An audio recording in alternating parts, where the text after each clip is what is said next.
नमस्कार, मैं हूं आपके साथ अंकिता पाल। ब्रीडिंग की शुरुआत करते हैं। शिमला में बीजेपी के राष्ट्रीय अध्यक्ष जगत प्रकाश नड्डा ने कांग्रेस के राष्ट्रीय अध्यक्ष खड़गे को कांग्रेस के राष्ट्रीय नेता राहुल गांधी को लेकर एक पत्र लिखा है। इसी बारे में बीजेपी के अनुसूचित जाति मोर्चा के प्रदेश अध्यक्ष राकेश डोगरा ने शिमला के छोटा शिमला थाने में राहुल गांधी के खिलाफ एफआईआर दर्ज करने का निवेदन पत्र दिया। बीजेपी अनुसूचित मोर्चा के प्रदेश अध्यक्ष राकेश डोगरा ने बताया कि जिस प्रकार से प्रधानमंत्री नरेंद्र मोदी ओबीसी को लेकर राहुल गांधी की तरफ से कई तरह के अभद्र शब्द का टिप्पणियां की हैं और प्रधानमंत्री का अपमान किया है, इसको लेकर बीजेपी अनुसूचित मोर्चा ने राहुल गांधी के खिलाफ मुकदमा देने की मांग की है। वहीं राकेश डोगरा ने कहा कि राहुल की ओर से की गई इस तरह की टिप्पणी को बीजेपी अनुसूचित मोर्चा कतई बर्दाश्त नहीं करेगा।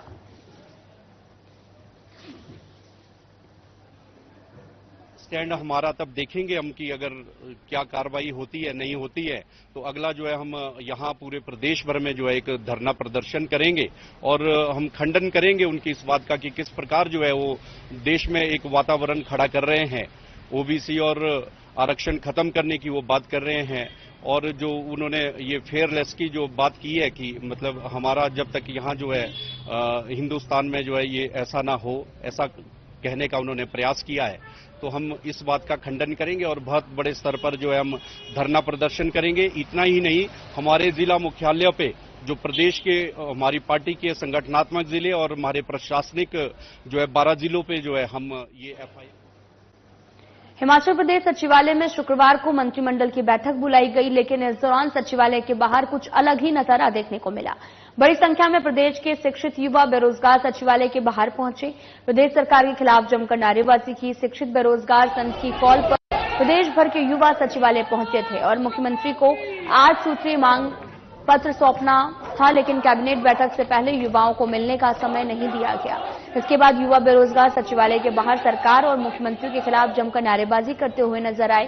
बेरोजगार युवाओं का सरकार पर आरोप है कि कैबिनेट से सृजित किए गए पदों को लेकर न तो अधिसूचना जारी की गई और न ही भर्ती प्रक्रिया शुरू की गई, जिससे युवाओं में आक्रोश है।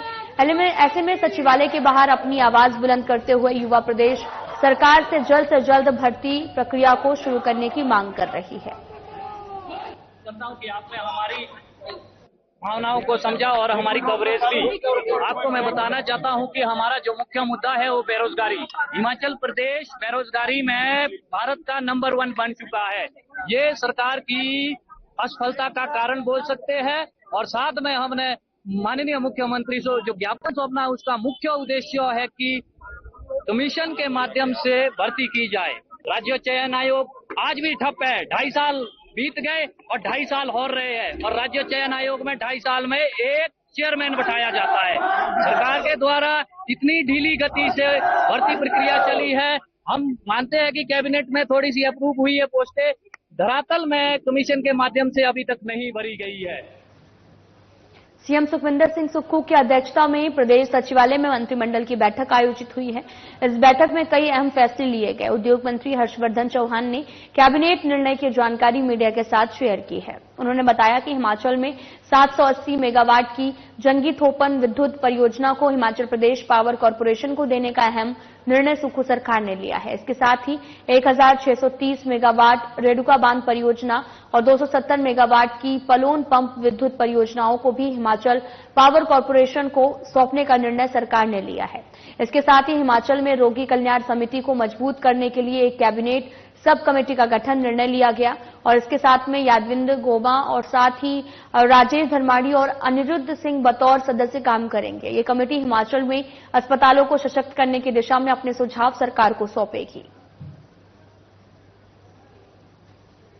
आज हिमाचल प्रदेश मंत्रिमंडल की बैठक मुख्यमंत्री श्री सुखविंदर सिंह सुक्खू जी की अध्यक्षता में हुई है और जिसमें बहुत सारे अहम फैसले लिए गए हैं। जिसमें से बहुत सारे जो है कई डिपार्टमेंटों में पोस्टें क्रिएट की गई है और हिमाचल प्रदेश को आत्मनिर्भर कैसे बनाया जाए, हिमाचल प्रदेश की जो आमदनी है उसके रिसोर्सेज को कैसे मोबिलाइज किया जाए, उसके लिए जो है आज कैबिनेट में अहम फैसले लिए गए हैं। जिनमें से कि सबसे महत्वपूर्ण फैसला जो है वो जो ये जांगन थोपी पावरी हाइडल प्रोजेक्ट है जो 780 मेगावाट का है, इसको हिमाचल प्रदेश पावर कॉर्पोरेशन को जो है आज कैबिनेट ने अलॉट किया है।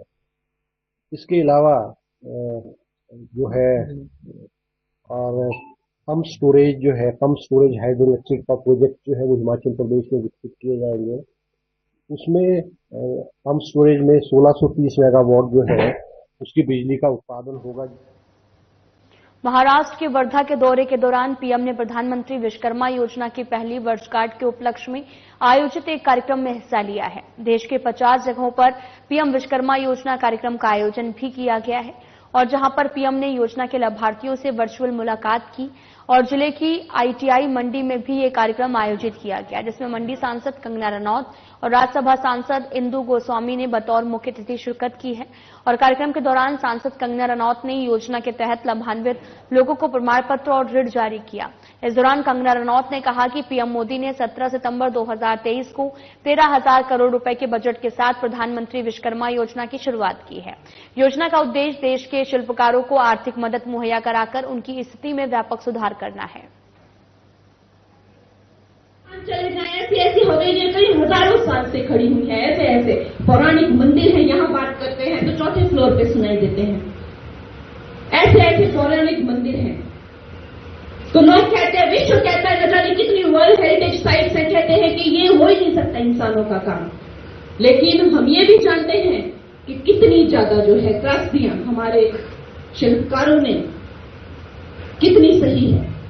वो वक्त किसे याद नहीं है जब हम स्वतंत्र हुए और चाहे मुगल आए चाहे अंग्रेज आए, हमारे कारीगरों के हाथ काट दिए जाते थे, अंगूठियां जो है काट दिया जाती थी, उनके बाजू काट दिए जाते थे।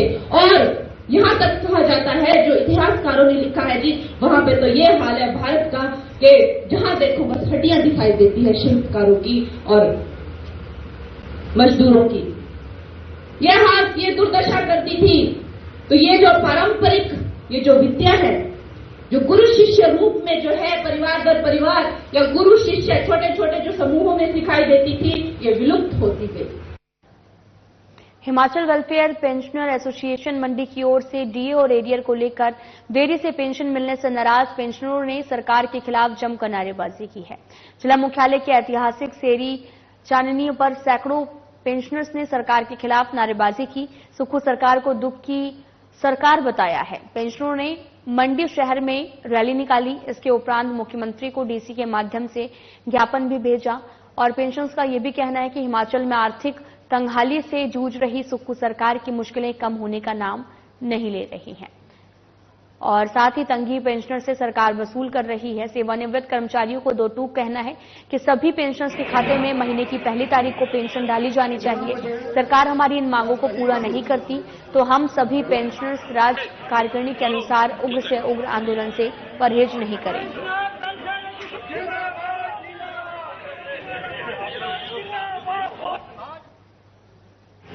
धरना प्रदर्शन जिसमें के श्री प्रभु राम वर्मा जी, रोशन लाल कपूर जी, सारे जिला के पदाधिकारी हमारे बीच में हैं। आज हिमाचल सरकार को हमने ये अवगत करा दिया है कि जो सरकार को दिल में ये भावना थी कि हाँ ये पेंशन अलग अलग चले हुए हैं, लेकिन आज ये सरकार को अवगत हो जाना चाहिए कि हर पेंशनर आज इकट्ठे होकर के चले हैं। हिमाचल सरकार को पता है और हमको भी पता है कि खून का रंग जो है वो लाल होता है। मेरे साथियों, आज प्रभु राम वर्मा जी और हमारे बीच में वो पुराने लोग अदम सिंह ठाकुर, बहन गिरजा गौतम जी और 80 साल से ऊपर 90 साल के लोग हमारे बीच में। हिमाचल पथ परिवहन निगम से शुरू की गई ई टिकटिंग मशीनरों के जरिए जो बस परिचालक यात्रियों से जितनी ज्यादा ऑनलाइन टिकट काटेगा उसे एचआरटीसी प्रबंध निर्देशक की ओर से सम्मानित किया जाएगा। इसकी जानकारी देते हुए एचआरटीसी डीएम पंकज चड्ढा ने कहा कि हिमाचल पथ परिवहन निगम की बसों में अब ई टिकटिंग मशीन के जरिए यात्रियों की टिकट काटी जा रही है, जिसके चलते अब यात्री ऑनलाइन टिकट के पैसों का भुगतान कर सकता है। इसके लिए निगम प्रबंधक की ओर से नई योजना बनाई गई। योजना के तहत बस परिचालक को प्रोत्साहित किया जा रहा है। जो परिचालक यात्रियों से अधिक किराए के लिए ऑनलाइन ट्रांजैक्शन करवाएंगे उसे हर क्वार्टर में शिमला में सम्मानित किया जाएगा। आपको बताते चलने की खबर धर्मशाला से है, जहां पर HRTC डीएम पंकज चड्ढा ने इस पूरे मामले की जानकारी दी है और साथ ही उन्होंने कहा कि हर क्वार्टर में शिमला में सम्मानित भी किया जाएगा।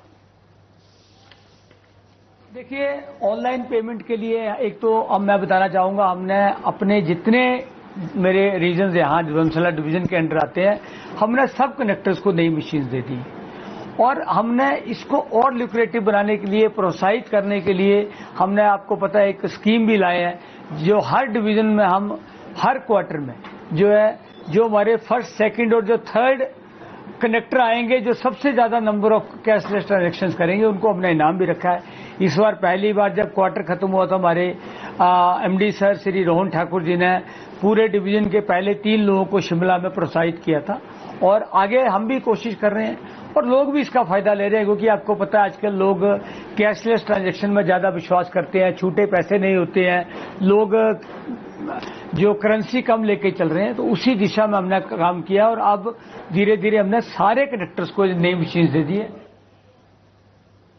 फिलहाल इस बुलेटिन में इतना ही। नमस्कार।